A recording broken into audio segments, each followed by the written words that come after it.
Welcome back to The Great Expanse by John Bev 426 here on YouTube. And I'm going to give my She-Hulk review. The episode is called Ribbit and Rip It.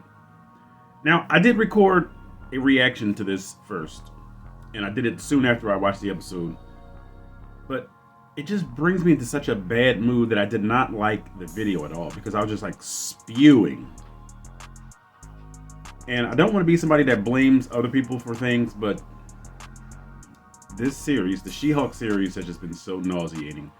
And I was about to honestly just cut it off, but I said, all right, I've come this far.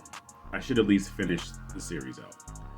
And if there's a season 2, I will not be touching it with a 10-foot pole. I really won't be. Unless it's just something that's just great. Now, if it's great and it doesn't have this stupid tone that this series had, this season had, then I'll watch it, but I will not post reaction videos. Okay? And again, I don't want to come on here and spew. I don't want to be angry. Mr. McGee, don't make me angry. You wouldn't like me when I'm angry. And that's from the legendary The Incredible Hulk TV series, starring Bill Bixby and Lou Ferrigno. And if you guys have been following the news, Lou Ferrigno recently posted pictures of his abdomen, and the man is still cut. I mean, obviously his skin can't stay as taut, because he's 70 now. But the man is still in great shape. His diet has just been consistent, and hopefully we can all learn to adjust our lifestyle so that we can live a nice, long, and healthy life. And if I continue to watch She-Hulk and the show is this bad, I will not have a healthy life. So that's why I had to discard the first video so I could come on here and be less venomous. Okay? So it's called Ribbit and Rip It. This episode, which is the 8th episode, the penultimate episode, next week will be the finale. This one deals with the son of Leapfrog. Yeah, we know Leapfrog, right? Now, this is, like I said, this is the son of Leapfrog, and it opens up with him foiling a crime, or trying to, and really getting beat up. And instead of looking like a frog, he looks more like Kick-Ass. And that's not me just cussing or using profanity, but the character Kick-Ass, he looks more like Kick-Ass than he does a frog. Now, let's be honest, maybe a frog suit doesn't work in live action. We cannot go from shot by shot with comic books and translate it into live action and it be seamless. Maybe that just does not work. Okay?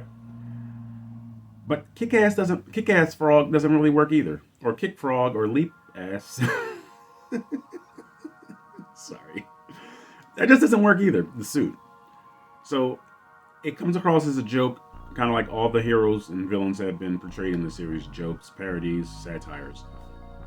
And I don't appreciate that, okay? So Leapfrog's son employs Jennifer Walters because he's suing the person that made She-Hulk suits. Luke, whatever his name is. The guy that's supposed to be Edna Mode from The Incredibles. With none of the personality, none of the charisma, none of the interest. Alright? So obviously there's a conflict of interest for She-Hulk because she doesn't want to sue the man that's making her suits.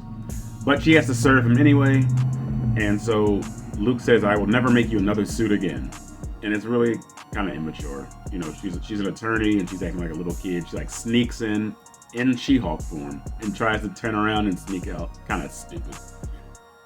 So they come into the courtroom, and Luke is represented by none other than Charlie Cox acted Matt Murdock, Daredevil.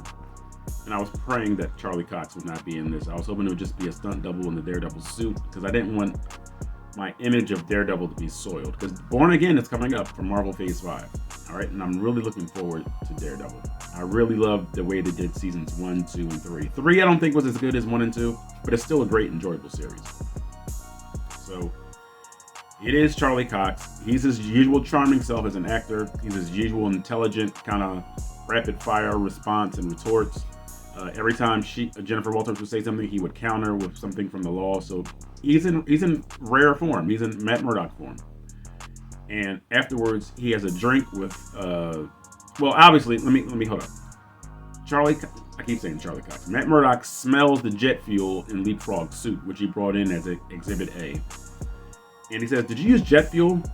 And the son of Leapfrog says, "Yes." And Luke said, "I told you not to use jet fuel."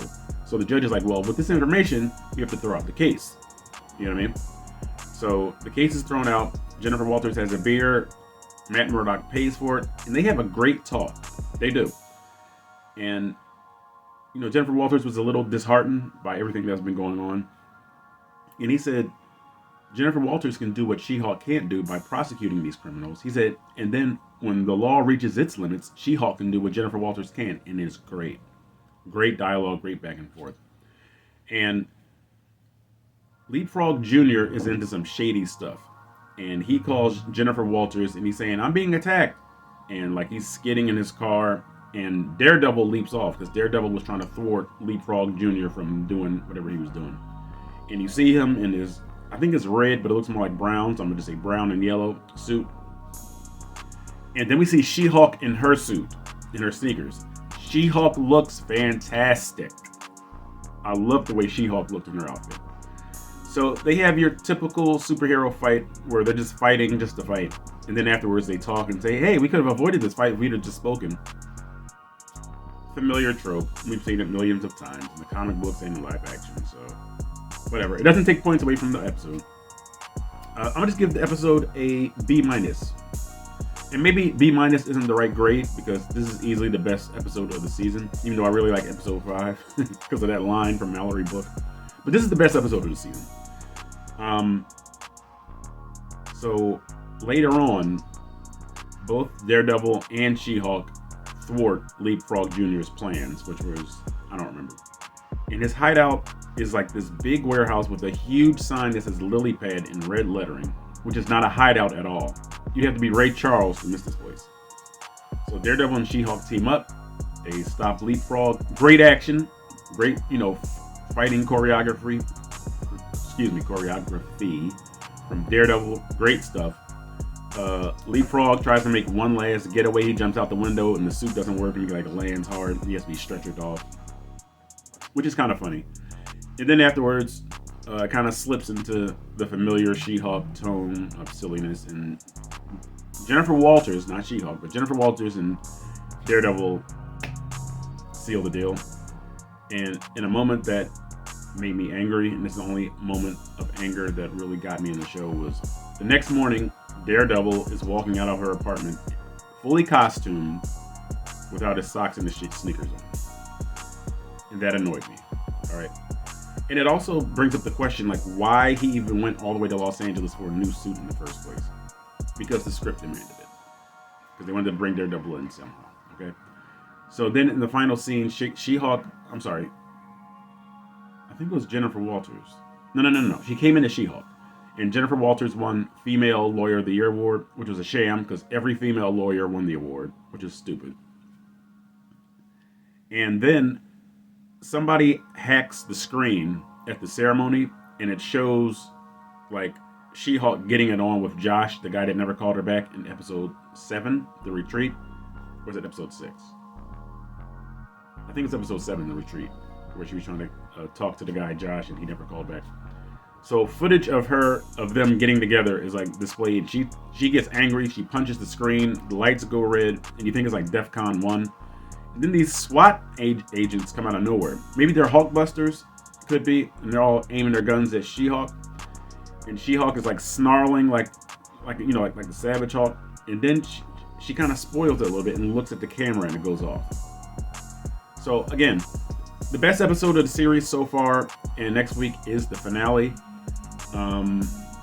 Maybe Daredevil will be in it again. I doubt it. But maybe the Hulk will come back. I'm thinking more along the lines that the Hulk will come back just in the nick of time and help her fight off these Hulkbusters, because I think that's who they are, the Hulkbusters. And they may have been sent by the Intelligentsia. We don't know who is in the Intelligentsia. Nobody remarkable so far. No supervillains thus far. So maybe the leader, Samuel Stearns, who had a cameo being transformed in The Incredible Hulk from 2008, Edward Norton's Hulk. You see the serum spilling on his head and his head growing. And I forgot the actor's name. His name will appear here. Who played Samuel Stearns in The Incredible Hulk. So maybe we'll see him again. We saw Tim Roth as the Abomination from 2008. Hey, maybe we'll even see Betty Ross, because we haven't seen Betty Ross in the MCU. And she was portrayed by Jennifer Connelly in Hulk, Ang Lee's Hulk in 2003, and she was portrayed by Liv Tyler in the aforementioned 2008 Incredible Hulk. So, Maybe this finale will be kind of like Star Pack with Hulk personnel, and maybe that'll be the best episode of the series. But all in all, the series is horrible. Okay, and I'm not saying that being angry or being mean or whatever, but when you have 4 episodes that are just total garbage, it soils the entire whole. In this case, it's a few bad apples ruining the bunch. All right, so maybe Marvel, the MCU, can get it together for a season 2. If there is a season 2, maybe be more focused on She-Hulk being a hero. And we still have, I'm thinking maybe the Intelligentsia are the ones that sent the Wrecking Crew after her in the first place. Maybe they're the ones that sent, I'm thinking Josh was probably a LMD, a life model decoy from AIM, Advanced Idea Mechanics. Maybe that'll also bring in MODOK, who knows? And hopefully not that stupid Adult Swim MODOK either. But this has been my review, my recap, my rehash, my retort of She-Hulk, Episode 8, Ribbit and Rip It. And this has been The Great Expanse by John Bat 426 here on YouTube. If you like the video, click like. If you dislike the video, click dislike. If all your friends that love comic books need to hear this review, maybe they have a different opinion, share it with them so they can come on and leave a dissertation as to why they disagree with me. Because I spoke to somebody yesterday at the Greater Expo Center, and he said he enjoyed the series, and we were able to have, a nice discourse as to why we had differing viewpoints. All right, but the thing is, She-Hulk should not be making me angry. It's just a show that I just don't like. So I should not come on here venting and fuming, and I'm going to do better. All right, because the Externals, not the Externals, but the Eternals movie review is coming soon, and I don't want to be spewing when I give that one. All right, so share the video, subscribe to the channel, hit that bell for notifications, all. So when a new video is dropped, you'll know about it second, and I, of course, will know about it voice. Thank you.